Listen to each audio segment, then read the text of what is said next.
vous propose à présent de nous pencher sur le modèle allemand, qui pourrait inspirer le modèle français.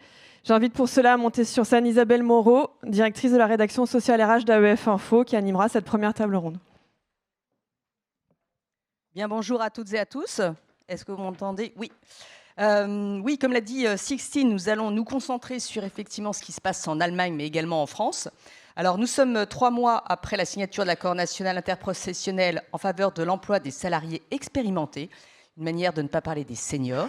Et il nous semblait intéressant de réunir sur un même plateau donc les deux principaux négociateurs de cette année, une représentante de l'Allemagne en France et un praticien d'entreprise qui navigue entre les deux pays, pour échanger justement sur le sujet de l'emploi des seniors.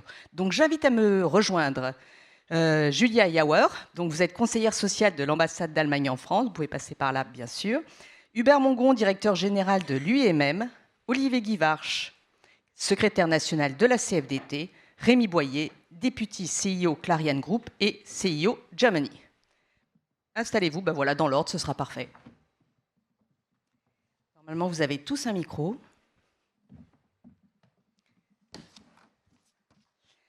Bien, alors nous allons démarrer cette table ronde avec vous, Julia. Donc, comme je disais, vous êtes conseillère sociale de l'ambassade d'Allemagne en France. Alors, le thème de cette table ronde, c'était le modèle français à l'épreuve du modèle allemand. Alors, c'est vrai que le côté modèle, moi, j'ai toujours un petit peu de mal parce que c'est vrai qu'à un moment, on a beaucoup parlé du modèle danois. Donc, tout est un petit peu modèle, mais c'est plutôt finalement le système que peuvent nous apprendre les Allemands et qu'est-ce qu'on pourrait effectivement retirer de ce qui se passe chez vous.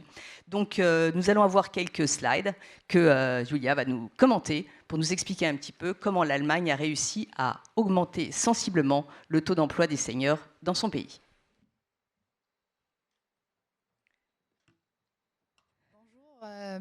Mesdames, Messieurs, merci beaucoup. Je suis ravie d'être ici aujourd'hui pour discuter avec vous un sujet qui concerne l'ensemble de nos sociétés dans notre deux pays, l'emploi des seniors. Et loin de vouloir présenter l'Allemagne comme un modèle exemplaire, mon objectif est de partager des évolutions, des expériences observées dans ce domaine et afin d'alimenter un échange constructif et enrichissant avec vous. Et c'est un grand plaisir de contribuer à cette discussion aux côtés de ces panels aux perspectives variées, marquées par une approche avec des partenaires sociaux qui me semble essentielle pour faire avancer ce sujet.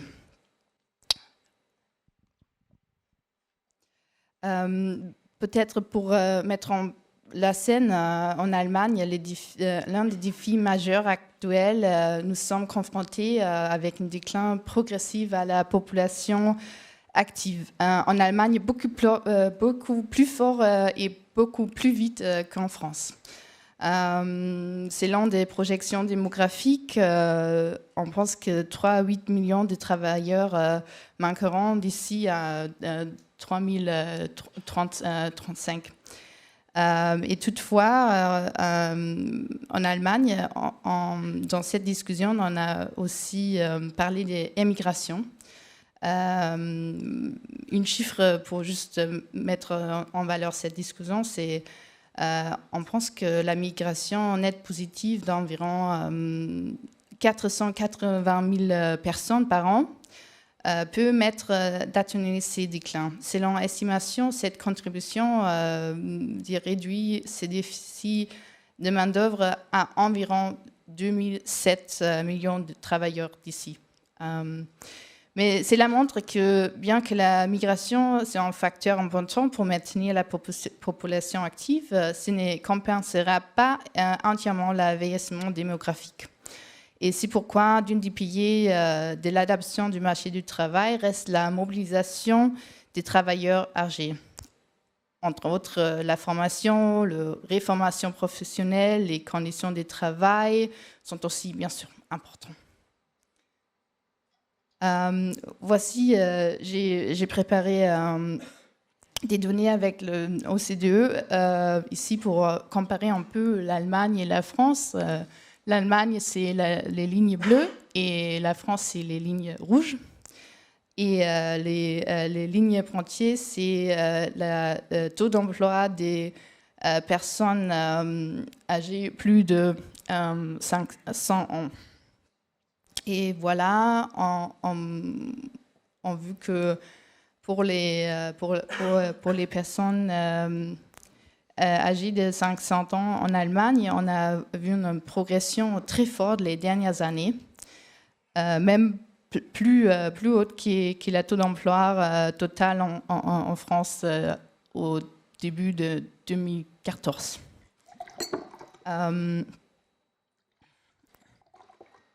Oui. Quels sont les... Comment vous y êtes arrivé, effectivement? Oui, quelles sont les réformes?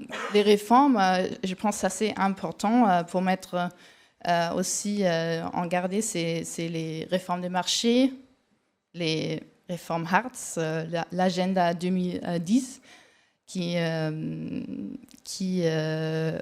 mettre aussi des réformes pour les personnes âgées à côté de l'assurance chômage. Alors avant, on a une allocation chômage pour les personnes 5 ans, 7 ans ou plus pour jusqu'en 32 mois. Et on a vu la pré-retraitée par l'aide au chômage, c'était très courant. Et pour ça, après 2005, on a fait une réforme pour baisser cette allocation de chômage à 18 mois. 3 ans après, on fait un petit changement après parce qu'on a vu ça n'a pas aidé la pauvreté des personnes âgées et on a introduit une allocation de chômage de 24 mois maximum pour les personnes plus de 58 ans. Oui, et bien sûr, les réformes des retraites en Allemagne, c'est aussi important. En force depuis 2012, l'âge de départ à la retraite est relevé progressivement de 65 ans jusqu'à 67 ans. Et il y a plusieurs d'autres réformes. En 2017, on a introduit une retraite flexible, par exemple, pour combiner le travail et la retraite partielle, pour faire une majoration pour une retraite différée. Et la dernière réforme en 2023, c'était la suppression des plafonds des revenus pour les retraités qui souhaitaient continuer à travailler pour mettre en valeur le travail et les salaires. Oui, et ces réformes sont modifiées progressivement dans les dernières années. Et maintenant, je veux parler aussi de cette choix individuel sur les salariés et les personnes qui ont demandé de leur l'âge des retraites. Et là, on a des chiffres sur une étude à peu près récente qui montre que 2/3 des travailleurs sur temps partiel avant 64 ans repoussera leur départ s'ils pouvaient choisir leurs heures et leur charge de travail. Et ça a souligné que la santé n'est pas la seule critère. D'autres éléments jouent un rôle clé. Par exemple, l'autonomie, avoir un contrôle sur son rythme de travail et la qualité des conditions de travail. La flexibilité, ergonomie, reconnaissance, les relations entre les collègues, tout ça joue un rôle.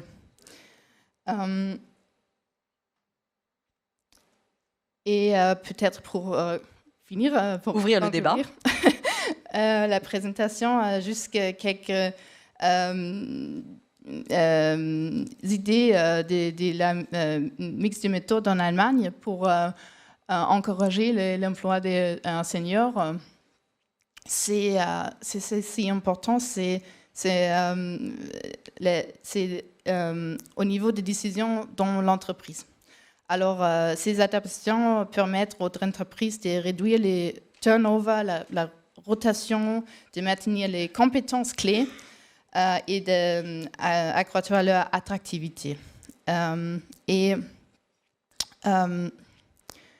pour ça, je pense que c'est important de noter aussi notre système partenaires sociaux de Betriebsräte qui négocie les conditions directement en entreprise pour les salariés individuels. Et ça le loi dans le cadre et les partenaires sociaux négocient les conditions individuelles. Ça inclut les modèles de travail flexibles, de temps partiel, télétravail, horaires adaptés, l'aménagement de postes de travail, adaptation ergonomique, la prévention des risques de santé. Oui, et je pense en Allemagne, on a progressé dans ce domaine, mais non, on a maintenant encore dans ces débats. On n'est pas arrivé. La évolution démographique est là. Et ça impose une hausse à l'âge. C'est clair, il ne s'agit pas d'imposer une hausse de l'âge légal de la retraite, mais plutôt encourager une prolongation volontaire et choisir de l'activité pour les personnes seniors. Merci beaucoup. Merci Julia.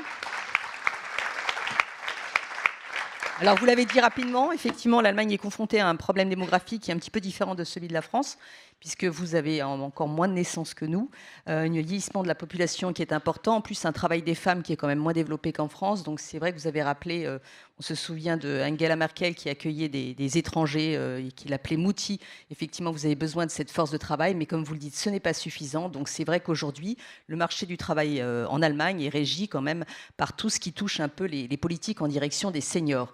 Donc en France, on s'en préoccupe quand même, des seniors, indépendamment de tout ce que je viens de décrire. Alors Hubert Mongon et Olivier Guivarch, vous avez tous les deux négocié l'ANI du 14 novembre 2024 en faveur de l'emploi des salariés expérimentés. Vos organisations d'ailleurs l'ont signé. Cet accord rapidement balayait plusieurs thématiques, le dialogue social, on en a parlé en Allemagne aussi, c'est très important avec le Betriebsrat, mais en France on a aussi le CSE qui joue ce rôle-là. Il y a également le CDI senior, les dispositifs d'aménagement de fin de carrière. Alors Hubert Mongon, c'est à vous que je vais poser la question en premier. Quel regard portez-vous d'abord sur la situation des seniors en France aujourd'hui ? Quand on a préparé cette table ronde, vous me disiez on a une vision un petit peu négative, on les met un petit peu dans des cases. Alors que vous me dites il m'est arrivé d'embaucher des personnes qui ont une soixantaine d'années. Quelle est votre vision de la situation aujourd'hui et quels sont selon vous les principaux dispositifs qui permettraient d'augmenter justement le taux d'emploi des seniors en France ? Bonjour à tous, merci Isabelle, merci également pour votre invitation et la programmation de ce thème. À un moment où la question qui se pose en France, c'est la question effectivement du taux d'emploi. Eu égard évidemment au débat politique, économique et social, voire sociétal actuel.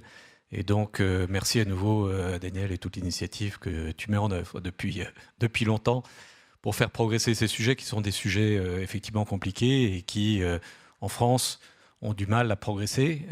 On connaît malheureusement le taux d'emploi des seniors en France. On est encore très décalé, même si les choses ont bougé depuis une dizaine d'années par rapport à nos voisins européens.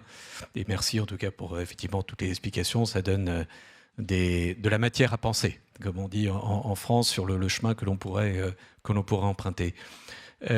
Cette question du taux d'emploi, elle est centrale. Et c'est vrai que quand on a négocié il y a quelques mois maintenant une nouvelle convention assurance chômage et cet accord senior finalement qui a été imbriqué, c'est intéressant de voir pourquoi ils ont été imbriqués, pourquoi nous avons voulu les imbriquer. C'est que finalement le sujet est commun, c'est comment on garde en emploi, comment on réintroduit en emploi et comment on développe l'emploi, y compris effectivement des populations que l'on a voulu rebaptiser, plus expérimentées, parce qu'on en avait un peu assez effectivement de ce qualificatif. Et l'idée étant effectivement de valoriser l'expérience avant tout. Cet accord, il est extrêmement important pour nous. Je pense, Olivier le dira à sa façon, parce que fondamentalement, on a voulu mettre un point d'arrêt, non seulement aux pratiques, mais surtout un point d'arrêt à une forme de conscience collective. Et j'en ai été malheureusement l'artisan pendant 40 ans, et depuis les FNE, depuis les années 80, où c'est vrai qu'à partir de 50 ans, le téléphone ne sonne plus. On est sur des profils qui, bien souvent, nous intéressent moins, et ça depuis des années. Il y avait qu'une obsession, comme l'intervenant tout à l'heure l'a expliqué, où la question c'est quelle est la couleur de la canne à pêche et qu'est-ce qu'on va faire avec nos enfants ou nos petits-enfants quand on en a, ce qui n'est vraiment pas le sujet ou pas complètement le sujet.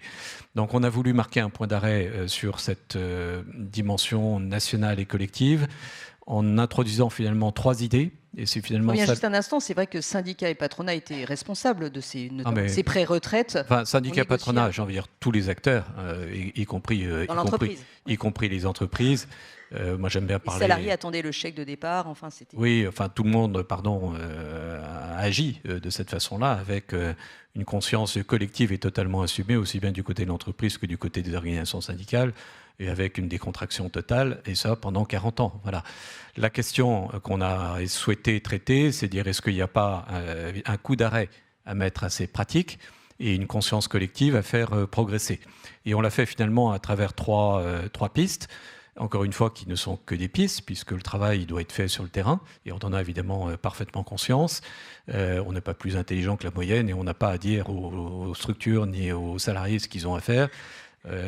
Néanmoins, on a voulu faire 3 choses. La première, c'est obliger les branches et les entreprises à faire un arrêt sur image et à travailler sur le sujet. Et on l'a fait en déclenchant effectivement un principe de négociation obligatoire qui nous a été un peu reproché du côté des entreprises, du côté patronal, d'autant plus qu'on a introduit des sujets de discussion obligatoires. Et donc, on a rarement l'habitude de notre côté d'imposer des négociations, et 2, d'imposer des thèmes de négociation obligatoires. Et on l'a fait, et on l'assume, et on le porte pour obliger les gens à travailler, à se poser un certain nombre de questions et à imaginer eux-mêmes les solutions qu'ils souhaitaient. La deuxième chose, c'est qu'on a voulu également essayer d'anticiper des problématiques qui se posent par nature. Ça a été très bien rappelé dans l'introduction. On ne peut pas nier le fait que des métiers particulièrement difficiles usent l'être et quelquefois le mental, et que ces questions doivent être appréhendées, traitées, anticipées, idéalement à peu près au milieu du parcours professionnel. On aurait voulu d'ailleurs traiter le sujet bien en amont et s'interroger sur qu'est-ce qui se passe en première partie de vie professionnelle, et un certain nombre de sujets pourraient être détectés très en amont et par nature y travailler. Et en général, quand on le détecte et qu'on y travaille, ça donne des solutions intéressantes. D'où un certain nombre de réponses apportées, notamment aux entretiens de mi-carrière. Et le troisième sujet, il est évidemment de traiter ce qui se passe en fin de parcours professionnel, où on sait qu'à partir de 60 ans, la question est une question qui peut être sensible à tout point de vue, et que sur ce sujet-là également, il y avait des choses à regarder, notamment dans la valorisation de la dernière partie, l'aménagement de la dernière partie, des solutions techniques, humaines, sociales, financières, d'aménagement effectivement des dispositifs de retraite, et c'était important, et avec à la clé un sujet qui est finalement le sujet du moment sur la fameuse réforme des retraites, où on sait qu'au-delà de l'effet horizon, c'est-à-dire l'effet qui est produit de fait par l'allongement de la vie professionnelle, un certain nombre de questions doivent être regardées de très près. Et je vais terminer là-dessus. On ne peut pas, comme nous le sommes, encourager effectivement un décalage de l'âge de départ en retraite, entre guillemets, mais ce n'est pas la question de l'âge, c'est la question de l'intégralité du parcours qu'il faut regarder, sans s'intéresser de près et assumer une part de responsabilité dans le pilotage des parcours professionnels et dans le pilotage des carrières. Voilà un peu dans les grandes lignes ce que l'on a voulu faire, mais je reviendrai peut-être tout à l'heure sur des pistes, on va dire, d'aménagement, en tout cas de prise en compte des parcours qui méritent d'être regardés de très près. Merci. Merci beaucoup Hubert. J'ai passé la parole maintenant à Olivier Guivarch. Alors tous les deux, vous vous connaissez bien depuis de longues années. Vous avez négocié. Plus de 20 ans. Voilà, plus de 20 ans, donc vous connaissez par cœur. Alors vous, à la CFDT, comment avez-vous abordé le sujet de l'emploi des seniors dans l'accord? Qu'est-ce que vous souhaitiez mettre en avant et pourquoi cet accord vous semble-t-il important aujourd'hui? Bonjour à toutes et à tous et merci pour votre invitation. On est entré en négociation à la CFDT avec quand même l'expérience de l'échec et à la fois une conviction qu'il y avait une opportunité. Et c'est important de le dire parce que nous avions échoué au printemps 2024 dans le cadre de la négociation du pacte de la vie au travail. Et on en a tiré tous les enseignements, de part et d'autre d'ailleurs, il me semble, et nous avons estimé qu'il y avait encore une opportunité parce que la réforme de retraite était passée, avec, voilà, dans un contexte très particulier, et puis un nouveau contexte politique qui nous offrait la possibilité de négocier entre partenaires sociaux et de traiter spécifiquement le sujet des salariés expérimentés, des salariés seniors précisément. On a bien vu qu'en voulant traiter tous les autres sujets connexes, on échouait. Et donc, on a voulu traiter spécifiquement ce sujet. Et puis, c'était lié, effectivement, comme le disait Hubert, à la négociation d'un avenant à la Convention assurance chômage. Mais je voudrais dire ici que pour la CFDT, il y a quand même un chiffre qu'on doit retenir, et c'est la première chose, le premier message que je voulais délivrer ici, c'est qu'il fallait qu'on partage d'une certaine manière le diagnostic pour aborder le sujet, et à tous les niveaux, au niveau interprofessionnel jusqu'au niveau de l'entreprise. Il y a 580 000 seniors qui sont ni en emploi, ni à la retraite.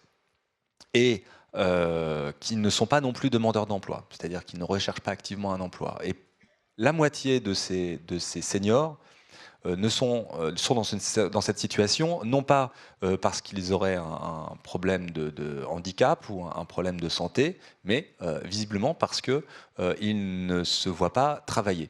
Et c'est un chiffre qui doit nous frapper, parce que ça nous incite à penser que, par exemple, la filière indemnisation senior des demandeurs d'emploi doit être revue, nous l'avons revue, mais ça n'explique pas tout.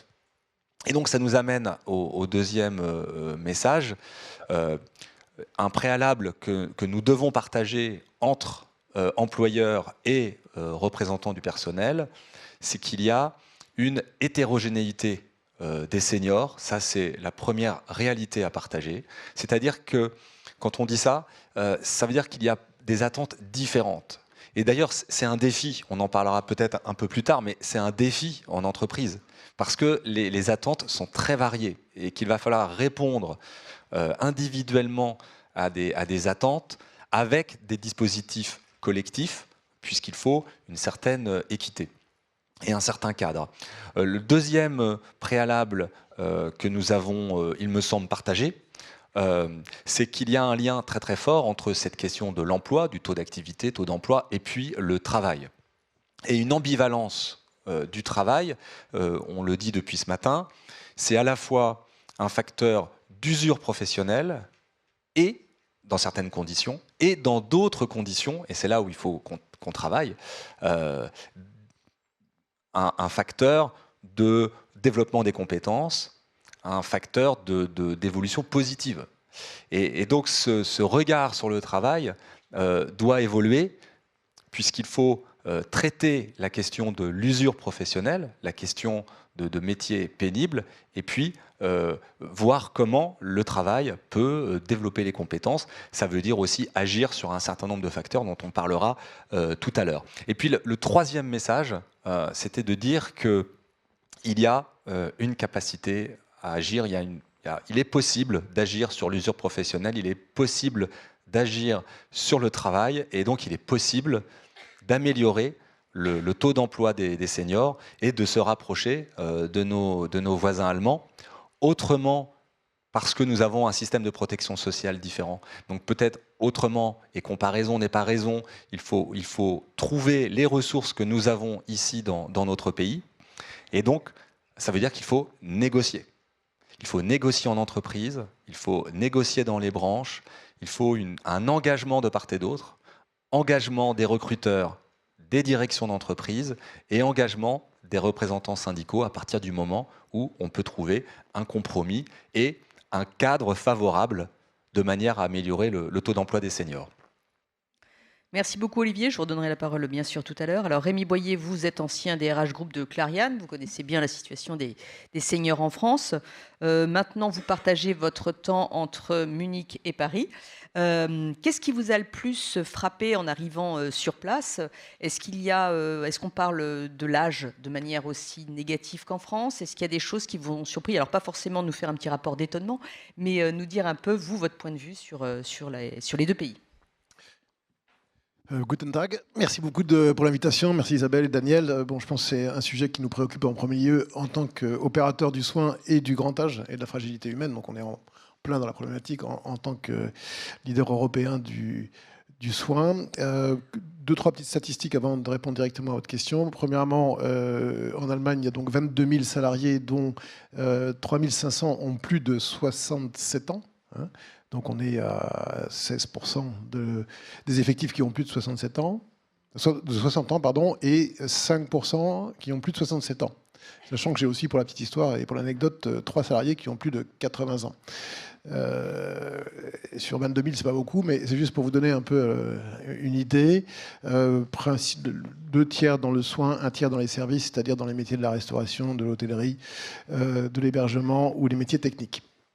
Voilà. Deuxième élément statistique qui est important en Allemagne, je crois que Julia Jower l'a rappelé, nous avons 130 nationalités, hein, qui sont le résultat direct de la politique d'immigration allemande que vous citiez sous l'ère Merkel, qui consiste à aller chercher des ressources en dehors de l'Allemagne et notamment en dehors d'Europe pour pourvoir des emplois qui ne peuvent pas être pourvus par la population active allemande. Troisième statistique, le temps partiel. Nous sommes un groupe principalement féminin, 77% de salariés féminins en Allemagne, un peu moins que le groupe. Le groupe Clariane, c'est 82%, donc il y a plus d'hommes, paradoxalement, en Allemagne que de femmes qui travaillent dans le soin. Et je vous dirai pourquoi. Et donc, sur cette population féminine, une part très importante du temps partiel, et qui est aussi une autre caractéristique du travail féminin en Allemagne, puisque j'ai en Allemagne 64% des femmes qui sont à temps partiel, qui sont soit des compléments de carrière, soit des femmes qui sont arrivées plus tard en Allemagne et qui ont besoin de travailler tout en gérant la vie familiale dans un contexte allemand du statut de la femme, dont on pourra parler dans une autre table ronde. Voilà. Et enfin, les seniors en Allemagne, donc les gens de plus de 60 ans, ont une ancienneté moyenne de 10 ans, ce qui vous donne aussi une indication, c'est une moyenne, hein, du moment où ils sont arrivés dans l'entreprise. Alors, votre question, qu'est-ce qui m'a étonné ? Sachant que je ne suis pas allemand, mais que j'aime beaucoup l'Allemagne, et que ça fait effectivement 18 mois que je suis en charge de la filiale allemande. D'abord, je crois que ça a été bien rappelé tout à l'heure par Pierre-Marie Liédot, c'est ce qu'on appelle l'agisme. Hein, l'agisme, c'est bien connu, enfin, c'est une notion qui s'impose au fur et à mesure que la part des plus de 65 ans s'impose mécaniquement dans nos sociétés européennes de l'Ouest. L'agisme est moins sensible. Alors je vous donne là des impressions plutôt personnelles que professionnelles, mais néanmoins c'est mon ressenti, comme on dit. L'agisme est plus fort en France qu'en Allemagne. Hein, vous aurez beaucoup plus de critiques spontanées sur les vieux ou les seniors, quel que soit le mot que vous employez en France qu'en Allemagne. Ne serait-ce que par la perception immédiate de la couleur des cheveux, de la pré-perception physique. En Allemagne, c'est une monnaie courante d'avoir beaucoup de seniors qui travaillent dans beaucoup de secteurs. Et si vous voyagez en Allemagne, ce que je vous invite à faire, c'est un très beau pays, vous verrez dans les gares, dans les aéroports, dans les restaurants, dans les supermarchés, beaucoup de têtes grises, comme on dit, aux caisses, au comptoir, dans les services. Et c'est quelque chose qui est relativement naturel. On peut bien sûr discuter plus tard dans la table ronde de l'emploi précaire, mais en tout cas, c'est un premier étonnement. Deuxièmement, l'Allemagne, n'oubliez pas, est rentrée dans la transition démographique avant les autres pays d'Europe. Enfin, l'Allemagne et l'Italie, hein, du fait de l'âge moyen et surtout du fait que la démographie allemande est en avance sur la France d'à peu près 10 ans, si on se réfère au fait que les Allemands ont fait des enfants avant la Seconde Guerre mondiale, beaucoup plus que les autres pays d'Europe. Mécaniquement, la démographie étant une science assez précise et exacte, si vous êtes né en 1935 et que vous ajoutez 85 ans, ou même 89 ans, si on prend la moyenne d'âge des résidents de Clariane dans nos maisons, vous avez l'âge moyen à partir duquel le boom démographique démarre. Donc l'Allemagne a démarré déjà depuis pas 5-6 ans. Si on prend la courbe mécanique, en France, ça va s'imposer à nous à partir de 2028-2030, c'est-à-dire c'est demain matin, et encore plus à partir de 2035, où vous avez tout le pic des boomers, comme on dit, qui va atteindre des âges où on commence à rentrer en maison de retraite, ou en tout cas, on commence à connaître des accidents de la vie. Donc ça, c'est un deuxième étonnement, c'est que vous avez une part des plus de 60 ans qui est beaucoup plus élevée qu'en France. Pour mémoire, la part des plus de 67 ans en Allemagne ça augmente régulièrement. Hein. Elle était de 20% en 2020, elle est de 23%. 22,8% et elle va continuer à augmenter. C'est-à-dire qu'on parle en pourcent, mais on parle aussi en millions de personnes, hein, puisqu'aujourd'hui, on a à peu près 20 millions d'Allemands qui ont plus de 65 ans. C'est beaucoup. Et donc, ça veut dire aussi une adaptation des infrastructures, de la vie collective, de la vie urbaine, qui est plus visible en Allemagne qu'en France, d'une certaine manière, pour faciliter l'accès et la vie quotidienne des seniors. Et enfin, dernier étonnement, c'est les seniors et l'emploi, parce que c'est la thématique de cette table ronde. Il y a une caractéristique allemande sur l'apprentissage. Il n'y a pas de limite d'âge en Allemagne, contrairement à la France. Je me tourne vers mes voisins et collègues.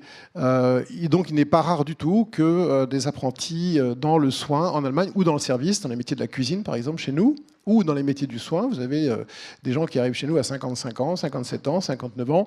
J'ai rencontré, pas plus tard qu'avant-hier, un ancien boulanger de 58 ans qui est devenu aide-soignant dans une maison de retraite de la région de Düsseldorf et qui est très content de se lancer dans une nouvelle vie professionnelle, dans une reconversion professionnelle. Donc il n'y a pas de tabou là-dessus, qui va de pair avec un agisme moins prononcé, puisque finalement on peut à tout âge, et en particulier dans la fin de carrière professionnelle, se reconvertir dans des métiers de service essentiels.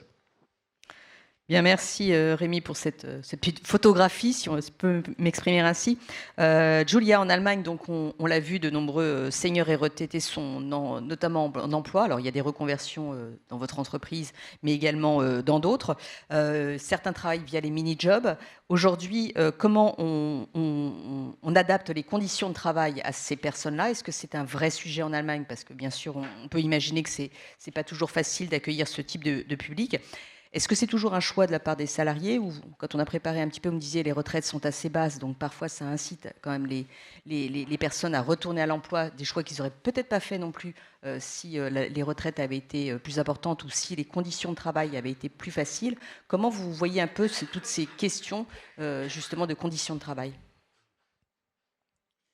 Ça, c'est une bonne question, une question importante. Je vais aussi montrer un peu les chiffres sur ça pour expliquer un peu la situation. Je pense premier point, c'est les niveaux de retraite en Allemagne, c'est beaucoup moins élevé qu'en France. À peu près, je pense, 52% des niveaux d'un dernier salaire en Allemagne. À peu près 72-74% en France. Alors, ça c'est déjà des départs pour des personnes, pour une motivation pour travailler, même au l'âge de retraite légal. 4 000 personnes en Allemagne en retraite moins de 1 000 € par mois. Et vous mentionnez le mini-job. Ça, c'est un modèle allemand qui est un salaire pas très élevé, à peu près 523 € par mois, avec le choix de ne pas faire la cotisation sociale si le salarié le souhaite. Et c'est plutôt les personnes de retraite qui optionnaient pour cette option parce qu'il a déjà collecté leur droit de cotisation de retraite. Mais vous avez aussi mentionné les femmes et le temps partiel. Et c'est plutôt les femmes qui sont en mini-job, les populations actives des femmes. Et ça veut dire la pauvreté d'âgée et féminine en Allemagne. Ça, c'est... Alors... ça, c'est, je pense que ça, c'est les deux points qui sont importants. C'est il y a une certaine précarité pour les personnes de retraite qui n'ont pas une vie active stable, longue durée, avec avec une salariée à un niveau élevé. Et pour ça, les conditions de travail, je pense,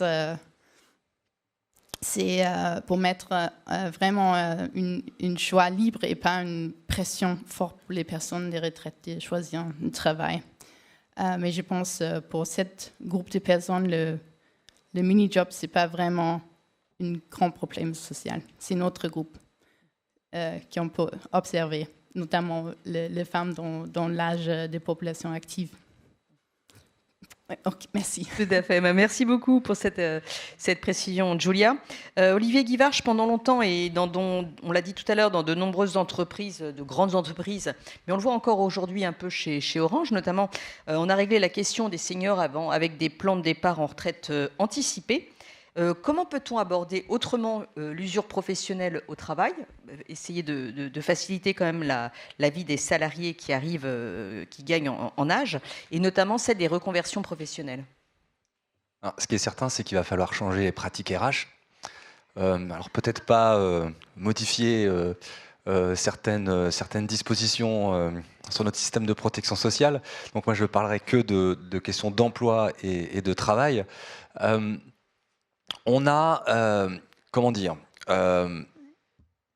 la question de l'emploi des seniors, comme je le disais, c'est lié au travail, et donc ça ne doit pas se faire dans n'importe quelle condition.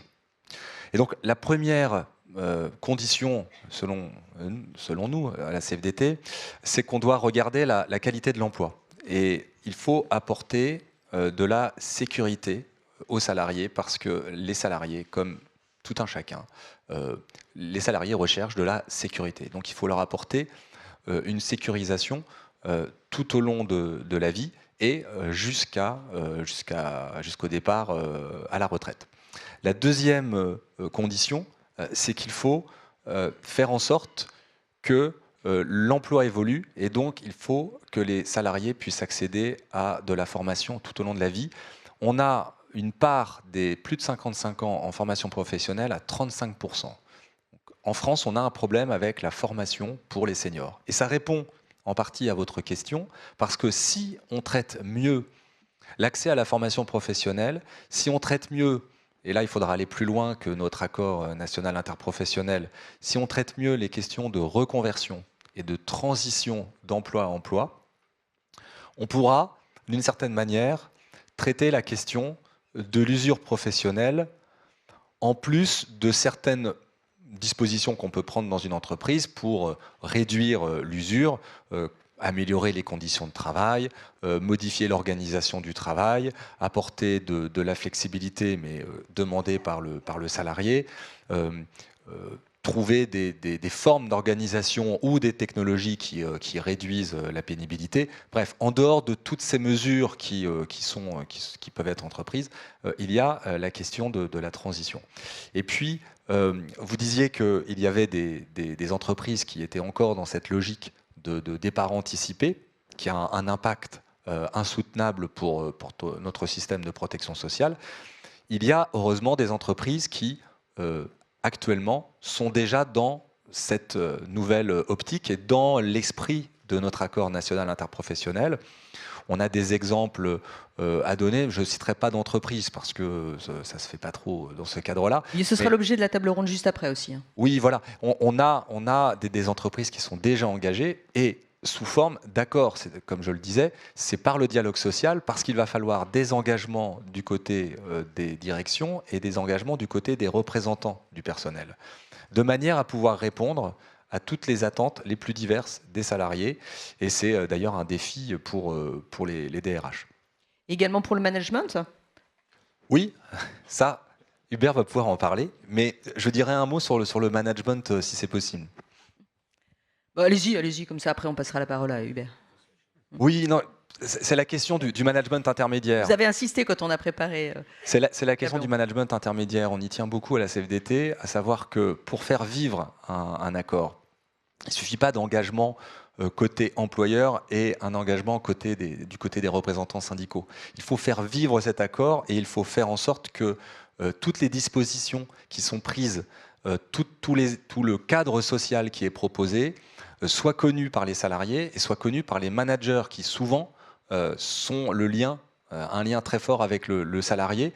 Ils doivent connaître la stratégie de l'entreprise, intégrer finalement les nouvelles dispositions et l'orientation que veut l'entreprise. Sinon, on va répéter des pratiques, on va entretenir des stéréotypes, on ne va pas pouvoir améliorer le recrutement. Et donc ça, ce rôle des managers doit être intégré dans les pratiques RH.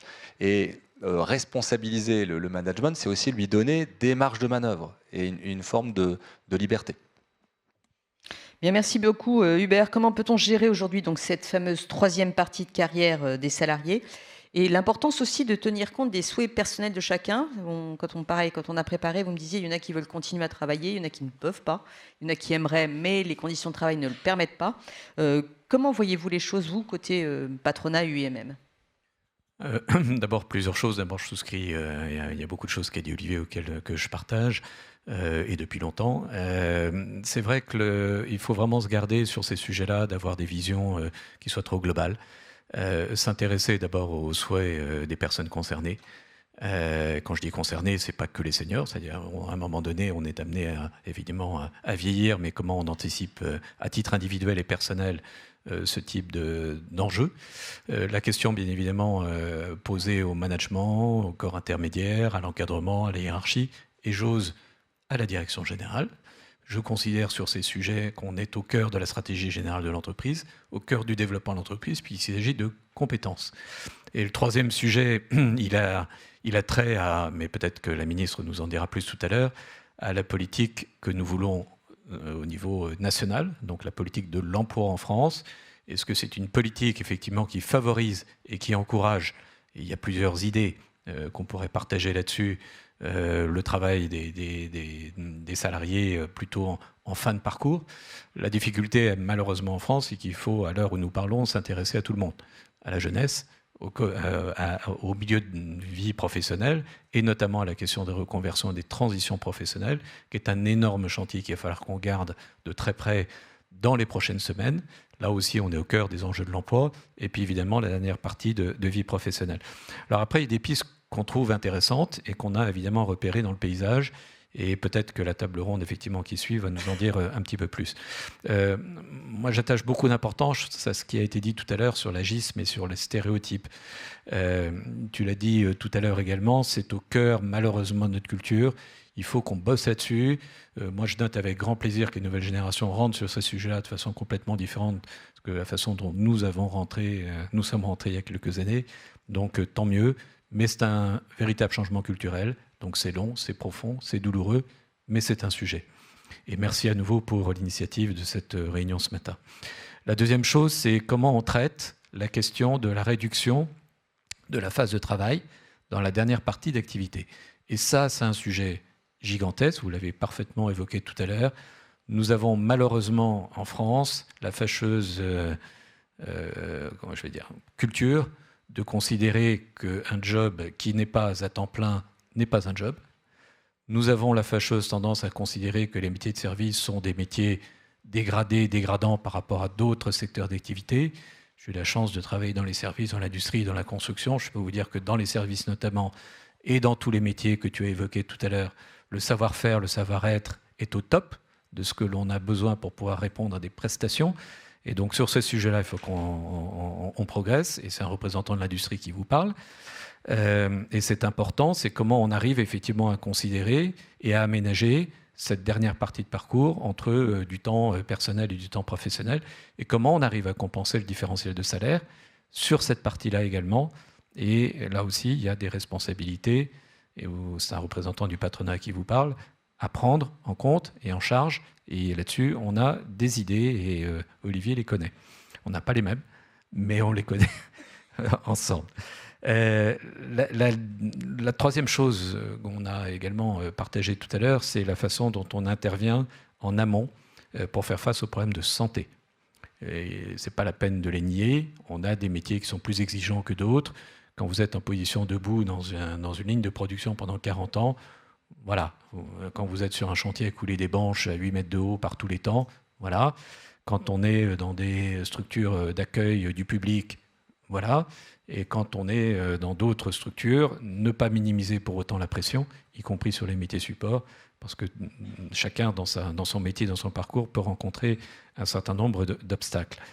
La question également centrale, et là on est tous responsables, de savoir comment on favorise l'emploi et non pas le chômage. On a tous profité d'un dispositif que je qualifierais de solidarité nationale, l'impôt en clair, bénéficiant effectivement d'un système qui accompagne plutôt très bien et mieux que la moyenne des pays de l'OCDE les salariés en situation de rupture de contrat de travail. Donc la question, c'est de savoir comment on peut, quand on connaît un accident de vie, de parcours professionnel, être le plus vite possible en emploi, puisqu'on sait que ces périodes, qui sont des périodes compliquées et douloureuses, plus elles durent, plus elles sont extrêmement difficiles à piloter, s'agissant effectivement du retour à l'emploi. La question également de l'identification, j'ai presque envie de dire, du profilage et des besoins en formation, mais pas que, et en placement et en accompagnement de ces populations-là, très en amont. C'est intéressant de le faire, les DRH savent le faire, et donc la question de l'accompagnement, de la formation que vous avez évoquée, Olivier, est une question absolument centrale. L'apprentissage, ça n'est pas que pour les jeunes. On voit de très très belles expériences en matière d'apprentissage de populations beaucoup plus âgées et de reconversion. Daniel en a parlé tout à l'heure. Nous, on le constate tous les jours. Moi, je passe beaucoup de temps dans les entreprises et on voit des choses mais extraordinaires se mettre en place, hommes et femmes, sur ces questions-là. Et donc, plus on intervient en amont et plus on y arrive. Et je termine, parce que j'ai fait référence tout à l'heure aux politiques de l'emploi. La même chose, attention effectivement à ce que l'on fait. Je vais peut-être dire quelque chose qui va gratter mon ami Olivier. La question de la rupture du contrat de travail et la question de la protection de la rupture du contrat de travail est un sujet qu'il faut regarder. Ne nous cachons pas derrière notre petit doigt. Ça fait partie également des obstacles sur lesquels il faut qu'on travaille. Donc là, c'est plutôt sur le versant, on va dire, légal. C'est-à-dire ? Le licenciement et les conditions de rupture du contrat de travail et tout ce qui l'accompagne d'une façon ou d'une autre. Un salarié qui a de l'expérience est un salarié qui coûte cher. Et donc, à l'embauche et à la débauche, c'est un sujet. Il faut également en parler. Donc, comment on accompagne cette dimension, on va dire, de la rémunération, de la dimension active et non active. Ça fait partie du sujet, c'est extrêmement compliqué, hein, d'une façon ou d'une autre. La question également de l'accompagnement par l'État. Où est-ce qu'on a envie de mettre le poids du corps dans ce pays ? Est-ce qu'on le met du côté du non-emploi ou de l'emploi ? Nous, on est plutôt en faveur de l'emploi. Et donc là aussi, il y a des choses à regarder. Et je pense que la ministre aura des idées là-dessus. Voilà, quelques pistes d'ouverture, en tout cas, qui méritent de travailler. Et là, je rejoins tout à fait Olivier. Le premier pas qu'on a fait avec notre accord n'est vraiment qu'un premier pas. On en avait parfaitement conscience. Il n'a pas vocation à résoudre tous les points que je viens de partager. Il avait C'est néanmoins, un début. Exactement. Il avait néanmoins pour objectif de faire un diagnostic qui soit précis et d'ouvrir des pistes de travail. Et donc, maintenant, le travail est à nous. Merci Hubert. Avant de passer la parole à la salle, Rémi Boyer, j'avais envie de vous entendre sur ce que vous avez vu en Allemagne. On a parlé d'accidentologie. Vous me disiez qu'en Allemagne, c'était 2 à 3 fois inférieur à ce qui se passe en France.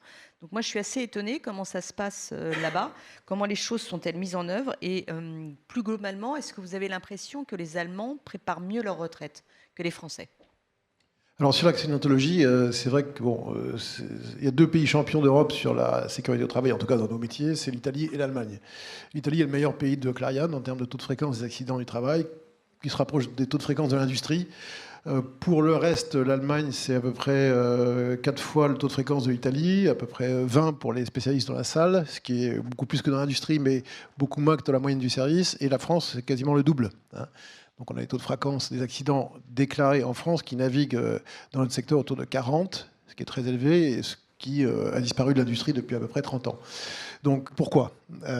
D'abord parce que le cadre réglementaire et législatif protège beaucoup plus en Allemagne et en Italie qu'en France. Il y a une très grande rigueur des systèmes de prévention de la santé et de la sécurité au travail.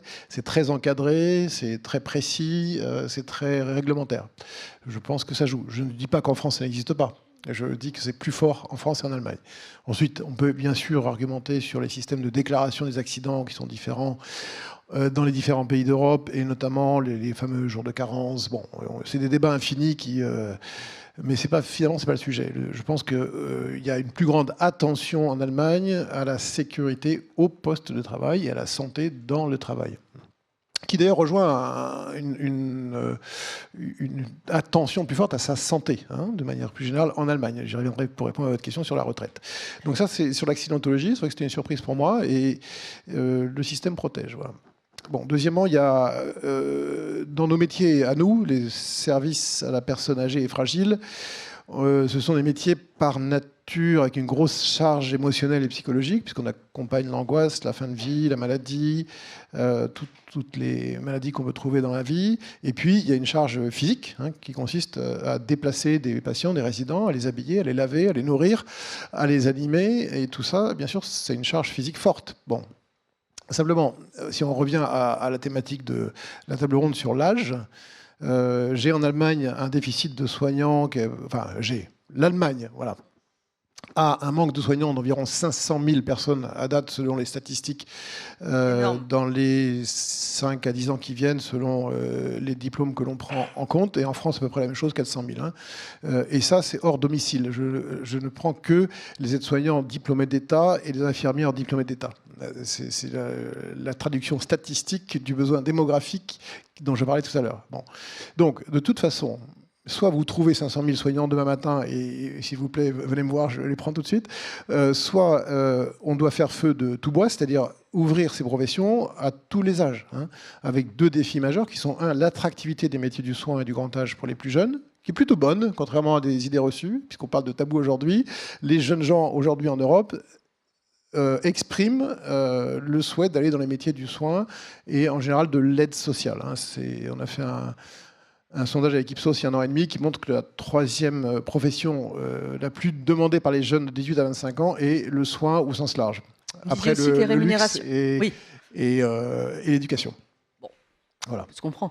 Vous me disiez aussi que les salaires étaient assez corrects, entre guillemets, en Allemagne. Oui, c'est-à-dire que tous les gouvernements européens, après le Covid, ont pris conscience que leurs soignants étaient soit décrantés, soit mal payés, soit pas assez payés. Donc, que ce soit le Ségur de la Santé 1 et 2 ou la réforme des salaires en Allemagne qui a été massive, puisque l'ensemble des soignants a été augmenté en 2022 de 25% en moyenne. Alors vous allez me dire, tout dépend du point de départ, mais juste pour information, une aide-soignante en Allemagne est payée à peu près 3 400 € brut moyen. Je répète, et une infirmière, si je prends l'ouest de l'Allemagne, est payée à peu près 4 500 € brut moyen en NRV. Voilà.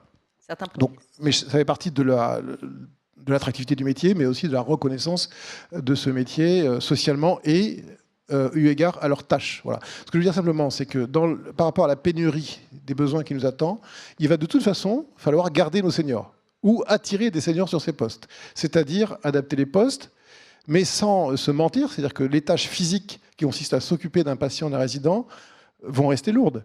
Et la robotisation dans notre métier n'existera pas. Elle existera sans doute sur les métiers du ménage. On est en train de tester des robots nettoyeurs.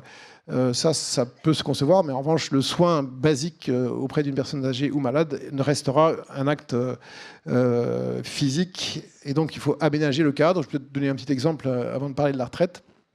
C'est des outils. On a développé une petite application digitale. Ça fera plaisir à Anne Ramon qui est devant moi, qui s'appelle Humanou, qui touche quand même 6 000 salariés en Allemagne sur les 22 000, qui consiste à tous les jours avoir un petit programme de préparation au poste, qu'il s'agisse d'efforts physiques, de mise en condition physique. Ça peut être du yoga, ça peut être une gymnastique de 5 minutes, ça peut être des étirements, ou bien des programmes nutritionnels pour une majorité de femmes qui ne se nourrissent pas toujours bien en Allemagne. Il y a des phénomènes important qui est aussi lié à la structure sociologique et à la population immigrée importante dans nos maisons. Il consiste donc des programmes à guider la façon dont on mange, dont on a une alimentation équilibrée. Bon, ça, c'est des petits outils, mais qui quand même sont efficaces pour traiter l'âge au poste de travail. Et puis, bon, j'ai pas le temps d'en parler, mais on a bien sûr des accords négociés avec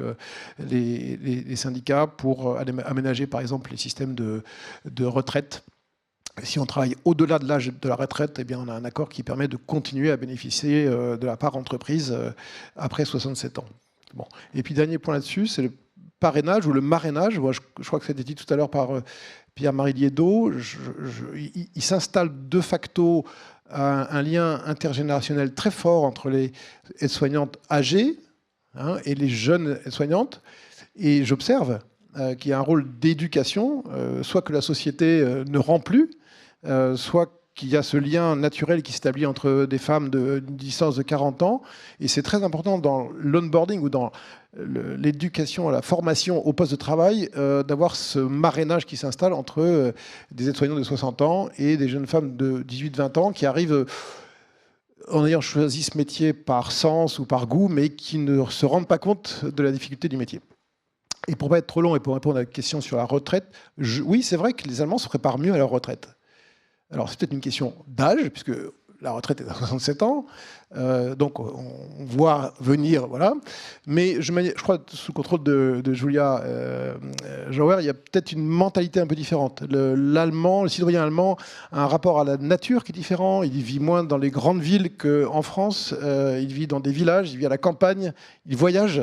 Il y a une solidarité villageoise, j'allais dire, que je crois est plus forte qu'en France. Il y a des fratries qui s'établissent. Il y a beaucoup de bénévoles dans les maisons de retraite allemandes. Vous avez tout le temps, et en Italie, même chose, des bénévoles que vous n'allez pas trouver en France. Il y a beaucoup de fêtes en Allemagne. Toute l'année est scandée de fêtes religieuses ou pas. Le carnaval bientôt, la Chandeleur, Noël, Pâques, la fête des asperges. Voilà. Eh bien, à chaque fois, vous avez la bière à Munich. Oui, ça, bon, la fête de la bière, ça c'est autre chose, on peut en parler si vous voulez.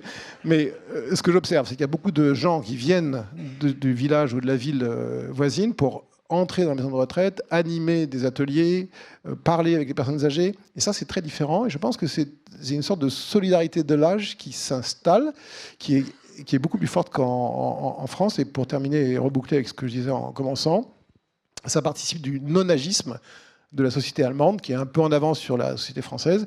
Et je pense que c'est important parce que la société du grand âge, elle est là, et elle va s'imposer de plus en plus.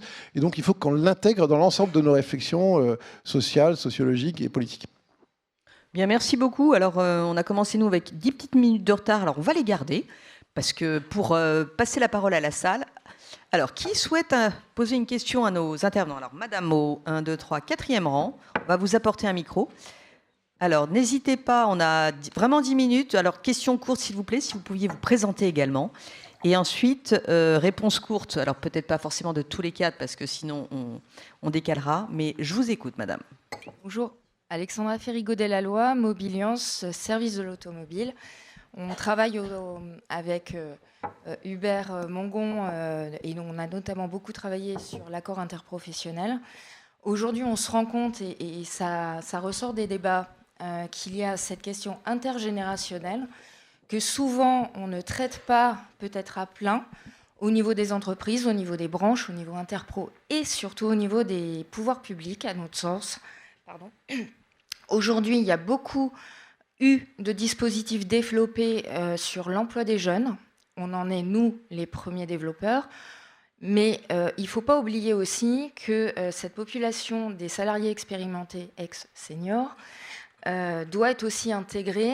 Et c'est intéressant, je pense, peut-être de challenger aussi les pouvoirs publics sur cette intergénérationnelle et peut-être les corrélations qu'il peut y avoir avec des dispositifs aujourd'hui existants sur les jeunes qui pourraient être étendus aux seniors.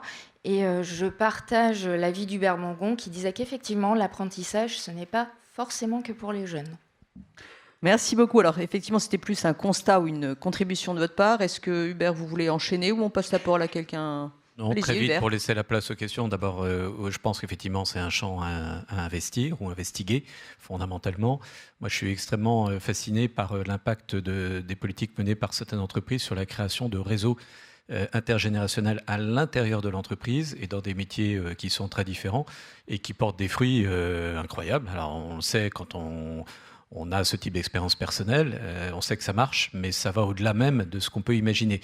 Nos jeunes salariés attendent énormément des plus anciens pour plein de raisons. On ne va pas faire de la psychologie ou de la sociologie de bas étage sur le rôle de la famille et quelquefois l'absence des familles, mais ça joue un rôle extrêmement fort et la notion de technicité et de fierté est quelque chose qui est parfaitement repéré par la jeune génération, très porté par les générations, on va dire, les plus anciennes, et sur lequel on peut parfaitement s'appuyer.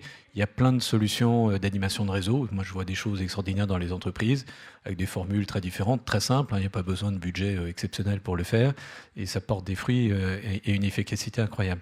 Et effectivement, c'est pour ça que j'interpellais à distance la ministre, mais elle le sait parce qu'on en a parlé ensemble. Ça fait partie des chantiers sur lesquels il faut qu'on travaille ensemble. Merci beaucoup. Je crois qu'il y avait une question à gauche. Et ensuite, madame au deuxième rang. Oui, bonjour, François Briand, Fondation Anne de Gaulle, mais aussi Solidarité Nouvelle face au chômage.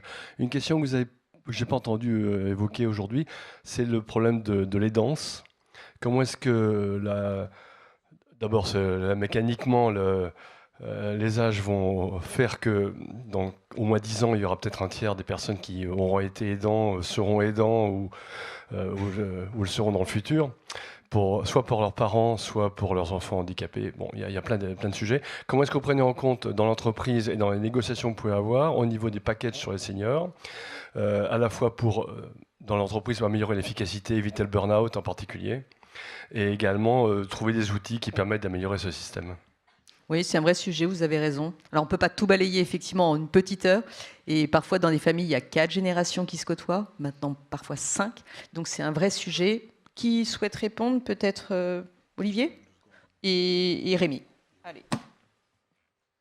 Sur la question de l'aidance, la CFDT, elle y répond aussi par le dialogue social. C'est-à-dire qu'en fait, si on veut que les salariés puissent aider un proche dans de bonnes conditions et de manière sécurisée, j'insiste, il faut un cadre collectif. Et ce cadre collectif, nous souhaitons évidemment qu'il soit négocié, instauré par la négociation collective.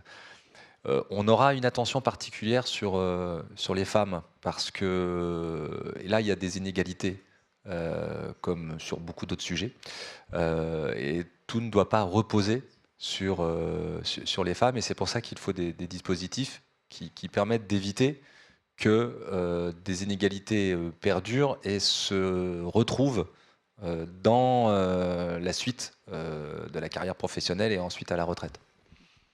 Rémi ? Énorme débat.